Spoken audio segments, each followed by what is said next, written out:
बिस्मिल्लाहिर्रहमानिर्रहीम। अस्सलाम वालेकुम नाज़रीन। दरियान जो प्रोग्राम कश्मीर टॉक सां आऊं आहियां सुभान कोसो। नाज़रीन, अॼु जे प्रोग्राम में मुख़्तलिफ़ इशूज़ ते ॻाल्हि ॿोल कबी। ॻाल्हि जी शुरूआत कयूं था त वफ़ाक़ी हुकूमत कोरोना वायरस जे केसनि में इज़ाफ़े जो सबबु ॼाणे हिकु भेरो ॿीहर हिकु महीने लाइ सरकारी तौरु प्राइवेट स्कूलनि खे बंदि करण जो फ़ैसिलो कयो आहे। इन फ़ैसिले में इहो आहे त 26 नवंबर खां 24 डिसंबर ताईं सरकारी तौरु जेके प्राइवेट तालीमी इदारा आहिनि उहे बंदि रहंदा। वफ़ाक़ी सरकार इहो बि ॿुधायो आहे त इहे जेको फ़ैसिलो आहे इन में सूबाई ऐं हुकूमतनि जी रज़ामंदी बि शामिलु आहे। हिकु भेरो जेकॾहिं पहिरियां जॾहिं हुकूमत कोरोना वायरस सबबु स्कूल बंदि कया हुआ त तमामु वॾो नुक़सानु थियो। ख़ासि तौरु जेके पसमंदा इलाइक़नि जिते ऑनलाइन क्लासूं न हली सघंदियूं आहिनि उन्हनि जे जेके ॿारनि जी तालीम आहे उहा सख़्तु मुतासिर थी हुई। हाणे सरकार इहो फ़ैसिलो कयो आहे त जेको ऑनलाइन क्लासूं हलंदियूं, पर असां जेके पसमंदा इलाइक़ा आहिनि ख़ासि तौरु सिंध KPK या बलूचिस्तान जा जिते जेका इंटरनेट जी सहूलियत न हुजे या जेके कंप्यूटर्स इहे न हुजनि, उते सुवालु इहो आहे त आख़िर उते ऑनलाइन क्लासूं कीअं हलंदियूं। इहो ज़ाहिरी मुमकिन आहे त उते ऑनलाइन क्लासूं न हलंदियूं ऐं ॿारनि जी तालीम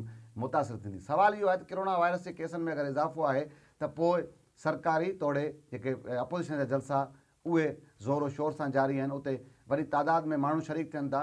उते का रुकावट कोन्हे। आम जेका पब्लिक ट्रांसपोर्ट आहे उहा जींजू तीन जारी आहे। शहरनि में होटल या जेके शौदी हाल आहिनि उहे बि तमामु खुलियल आहिनि। पर सुवालु सिर्फ़ु इहो आहे त आख़िर तालीमी इदारनि खे बार बार छो थो बंदि कयो वञे। ख़ासि तौरु सिंध जेको तालीमी जेको मयार आहे, तव्हां सभु दोस्त असांजे जेके नाज़रीन आहिनि उनखे वाक़िफ़ु आहिनि त असां वटि तालीम जेको आहे निज़ाम एॾो ख़ासि एॾो मज़बूत न आहे। उन बावजूदि जॾहिं वरी हीअ जेका विच में एॾियूं वॾियूं मोकलूं थियनि थियूं। हाणे इहो आहे त 26 नवंबर खां 24 डिसंबर ताईं जेके मोकलूं आहिनि उनखां पोइ वरी 24 डिसंबर खां 4 जनवरी ताईं वरी सियारे जूं मोकलूं शुरू थी वेंदियूं। त ख़ासि तौरु जेके ॿारनि जी तालीम आहे उहा सख़्तु मुतासिर थिए थी। सरकार खे इन तरफ़ ध्यानु ॾियणु घुरिजे ऐं जेके सरकार ऐलान करे थी त ऑनलाइन क्लासूं हलंदियूं त पोइ उन्हनि क्लासनि जे हलाइण जे लाइ बि योगा बंदोबस्तु करे त बहितरु रहंदो। उन सां गॾोगॾु हिकु ॿी अफ़सोसनाक ख़बर आहे त बुलेदी कबीले जो सरदारज़ादो आहे मोहम्मद शरीफ़ बुलेदी। अॼु हुनखे जेकाबाद में क़ौमी शाहरा ते नामालूम हथियारबंदनि गोलियूं हणी करे क़तलु कयो आहे। ऐं जेकाबाद जे सहाफ़ियुनि सां गुफ़्तगू थी आहे। उन्हनि चवण आहे त फ़िलहालु हिन वक़्तु ताईं को जेको आहे नथो चई सघिजे त हुनखे कहिड़े सबबनि जे करे क़तलु कयो आहे ऐं जवाबदार उहे केरु आहिनि। पुलिस जांच करे पई ऐं जल्द इहो जेको मामिलो आहे इहो साम्हूं ईंदो त आख़िर हुननि खे कहिड़े इल्ज़ाम ऐं कहिड़े ॾोह में क़तलु कयो वियो आहे। इहो मामिलो ॾिसी वठिजे थो छा थो थिए। उन सां गॾोगॾु नाज़रीन हिकिड़ी ॿी अहम जेका आख़िरी आहे अहम ख़बर आहे उहा आहे त कश्मीर में हिकु तरफ़ कुझु ॾींहं पहिरियां दरिया न्यूज़ पारां जेका हिकिड़ी वीडियो हुई जेका पुलिस खे बि जेको मुतासिर हो उन पारां बि ॾिनी वई।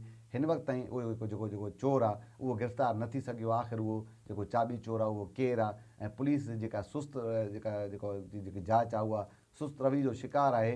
ऐं पुलिस जो चवणु आहे त उन जेको जवाबदार आहे उनजी गिरफ़्तारी लाइ कोशिशूं कयूं पिया ऐं कुझु जेका हिंट्स मिलिया आहिनि त आख़िर उहो जवाबदार केरु आहे ऐं जल्द उनखे गिरफ़्तार कयो वेंदो। उन सां गॾु मुंहिंजी जॾहिं कश्मीर पुलिस सां गुफ़्तगू थी त उनजो चवणो त जेके तक़रीबन अॻे SHO ऐं हिन SHO दौर में 10 मोटरसाइकिलूं हुयूं आहिनि, पर जेका सोशल मीडिया ते आहे उन मां त अंगु तमामु वॾो नज़र अचे थो। उन सां गॾु हिकिड़ी ॿी अहम ॿी ख़बर बि आहे त सोशल मीडिया ते ॿी तस्वीरूं बि कुझु जेके वायरल आहिनि ऐं जेको आहे त ज़ोर शोर सां जारी आहिनि त हीअ बि मोटरसाइकिल चोर आहिनि।